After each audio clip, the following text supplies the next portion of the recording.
Phone అవసరం. నాకు cell phone ఉంది, కానీ నేను ఎప్పుడు ఉపన్యాసాలకు వెళ్ళేటప్పుడు సెల్ ఫోన్ జేబులో పెట్టుకోను. After all heavens are not going to fall down. ఏమవుతుంది, నేను వెళ్ళేటప్పటికి మిస్డ్ కాల్ రిజిస్టర్ అవుతుంది. అది నా భార్యే కావచ్చు. వెళ్ళిన తర్వాత మిస్డ్ కాల్ చూస్తాను, ₹1 అవుతుంది అంతే.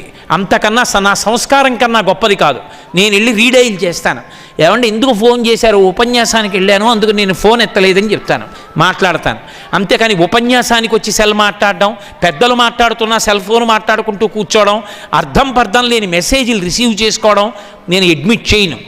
టెలిఫోన్ అనేటటువంటిది మన జీవితంలో అవసరానికి ఒక ఉపయుక్తమైనటువంటి పరికరం అంతే. అది ఎప్పుడు అవసరం, మీతో మాట్లాడవలసిన అవసరం, మీరు నిర్ణయాలు చేయవలసిన అవసరం మీరు పెద్దవాళ్ళు అయ్యాక. ఈ వయస్సులో సెల్ ఫోన్ ఉండవలసిన అవసరం ఏమిటి? సెల్ ఫోన్ కంపెనీలు అమ్ముకోవాలి కాబట్టి అవి ఎన్నైనా అట్రాక్ట్ చేస్తాయి, ట్యాక్స్లు వస్తాయి కాబట్టి గవర్నమెంట్ ఎంకరేజ్ చేయొచ్చు.